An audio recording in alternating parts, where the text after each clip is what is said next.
Hello friends, welcome back to my channel M two fitness. मैं हूं मनोहर मंसूरी और आज का हमारे वीडियो का टॉपिक जो है वो है क्रिएटिन। क्रिएटिन एक वेल रिसर्च सप्लीमेंट है और जिम में जो सबसे ज़्यादा सप्लीमेंट यूज़ होता है उनमें से एक क्रिएटिन भी है। तो आज हम क्रिएटिन के बारे में सब कुछ जानेंगे कि क्रिएटिन क्या होता है, वो काम कैसे करता है, उसके बेनिफिट्स क्या है और क्या उसके कोई साइड इफ़ेक्ट हो सकते हैं और उसके डोसेस क्या होने चाहिए। इन सभी पॉइंट की इन्फॉर्मेशन आज मैं आपके साथ शेयर करूंगा। अब क्रिएटिन होता क्या है? क्रिएटिन एक मॉलिक्यूल है जो नेचुरली हमारी बॉडी में किडनी, लिवर और पेनक्रियास के अंदर बनता है। क्रिएटिन 3 अमीनो एसिड से मिलकर बनता है, ग्लाइसिन, मेथायोनिन और आर्जिनाइन। और जो हम फूड खाते हैं उससे भी हमें क्रिएटिन मिलता है। स्पेशली नॉन वेजिटेरियन फूड से हमें क्रिएटिन ज़्यादा मिलता है अगर हम कंपेयर करें तो वेजिटेरियन फूड से। अब क्रिएटिन हमारी बॉडी में स्टोर कहाँ होता है? चाहे क्रिएटिन हमें सप्लीमेंट से मिले, फूड से मिले या फिर हमारी बॉडी खुद प्रोड्यूस करे, ये सारा क्रिएटिन फॉस्फेट की फॉर्म में हमारे मसल में स्टोर होता है। 95% क्रिएटिन हमारे स्केलेटन मसल में स्टोर होता है और बाकी का 5% हमारे ब्रेन, किडनी और लिवर में स्टोर होता है। जो हमारे मसल के अंदर क्रिएटिन फॉस्फेट स्टोर होता है वो हमारी स्टोरेज एनर्जी होता है। जब हम वर्कआउट करते हैं और हमें एनर्जी की ज़रूरत होती है तो क्रिएटिन फॉस्फेट एटीपी के थ्रू हमें एनर्जी प्रोड्यूस करता है। अब एटीपी क्या होता है और क्रिएटिन हमें एटीपी के थ्रू कैसे एनर्जी प्रोड्यूस करता है? एटीपी का फुल फॉर्म होता है एडिनोसाइन ट्राइफॉस्फेट। इसमें 3 फॉस्फेट मॉलिक्यूल होते हैं। तो जब हम वर्कआउट करते हैं और हमें एनर्जी की ज़रूरत होती है तो इन 3 फॉस्फेट मॉलिक्यूल में से एक फॉस्फेट मॉलिक्यूल ब्रेक हो जाता है और हमें एनर्जी प्रोड्यूस करता है। उसके बाद एटीपी बन जाता है एडीपी, एडिनोसाइन डाइफॉस्फेट।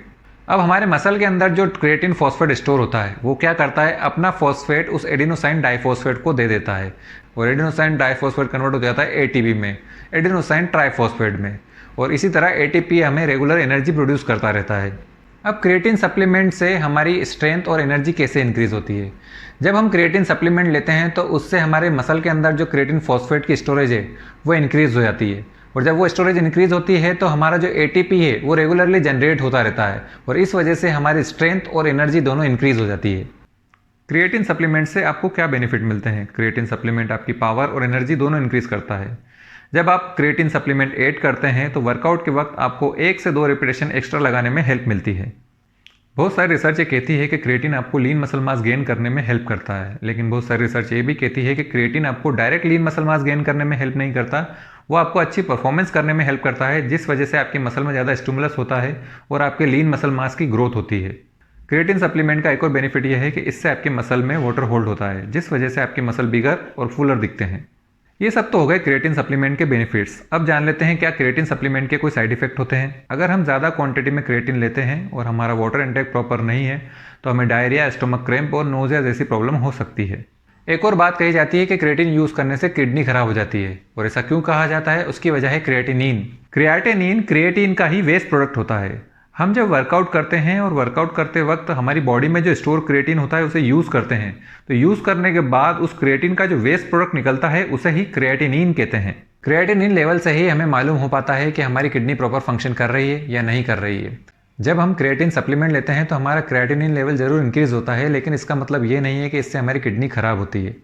आज तक ऐसा कोई भी एविडेंस नहीं पाया गया है जिसमें ये कहा गया हो कि क्रिएटिन लेने से हमारी किडनी डैमेज होती है। अगर हमारी किडनी हेल्दी है और प्रॉपर फंक्शन कर रही है तो जो एक्स्ट्रा क्रिएटिनिन हमारी बॉडी में बन रहा है उसे हमारी किडनी यूरिन के थ्रू हमारी बॉडी से बाहर निकाल देती है।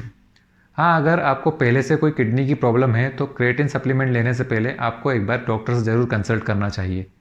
क्रिएटिन को लेकर एक और बात कही जाती है कि क्रिएटिन लेने से हेयर लॉस होता है। 3 वीक की एक स्टडी हुई थी जिसमें पाया गया है कि क्रिएटिन लेने से हमारा डीएसटी, डाईहाइड्रोटेस्टोस्टेरोन इंक्रीज होता है, जिसे हेयर लॉस के लिए मेन हार्मोन्स माना जाता है। लेकिन अभी तक ऐसा कोई डायरेक्ट लिंक एस्टेबलाइज नहीं हुआ है कि क्रिएटिन से हेयर लॉस होता है। अब बात करते हैं क्रिएटिन की डोसेज की। बहुत सारे ट्रेनर और सप्लीमेंट कंपनियां ये कहती है कि आपको क्रिएटिन की लोडिंग करना चाहिए। लोडिंग फेज में आपको क्या करना होता है? आपको 5 से 7 दिन 20 से 25 ग्राम दिन में 4 से 5 बार क्रिएटिन लेना होता है। ये इसलिए किया जाता है ताकि आपके मसल सेल्स क्रिएटिन से फुली सेचुरेट हो जाएं। लोडिंग फेज कंप्लीट होने के बाद आपको 2 से 5 ग्राम क्रिएटिन लेना होगा अपने बॉडी के अंदर के क्रिएटिन स्टोरेज को मेंटेन करने के लिए। और सेकंड ऑप्शन ये है कि आप 3 से 5 ग्राम क्रिएटिन डेली लेकर भी अपने मसल फुली सेचुरेट कर सकते हैं, लेकिन इसमें लोडिंग फेज के कंपेयर में थोड़ा टाइम ज़्यादा लगेगा। अब मेरा ओपिनियन ये है कि आपको लोडिंग करने की कोई ज़रूरत नहीं है। आपको सेम बेनिफिट्स डेली 3 से 5 ग्राम क्रिएटिन लेने पे मिल जाएंगे।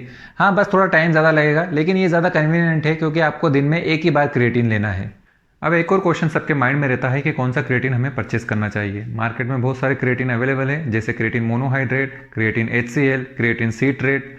अब आपको कौन सा क्रिएटिन परचेस करना चाहिए? आपको क्रिएटिन परचेस करना चाहिए क्रिएटिन मोनोहाइड्रेट। उसके दो रीज़न हैं। पहला रीज़न है, जितनी भी ज़्यादातर रिसर्च हुई है वो क्रिएटिन मोनोहाइड्रेट पर ही हुई है। और दूसरा रीज़न ये है कि क्रिएटिन मोनोहाइड्रेट दूसरे क्रिएटिन से कंपेयर करें हम तो काफ़ी सस्ता है, इसीलिए आपको क्रिएटिन मोनोहाइड्रेट ही परचेस करना चाहिए। लगभग सारे पॉइंट आज हमने क्रिएटिन को लेकर क्लियर कर लिए हैं। अब ये आप पर डिपेंड करता है कि आपको क्रिएटिन लेना है या नहीं लेना है। अगर आप जिम में अपनी स्ट्रेंथ गेन करना चाहते हैं तो आप क्रिएटिन ज़रूर ले सकते हैं। तो यहीं आज की इन्फॉर्मेशन कंप्लीट होती है। Thanks for watching. Over and out.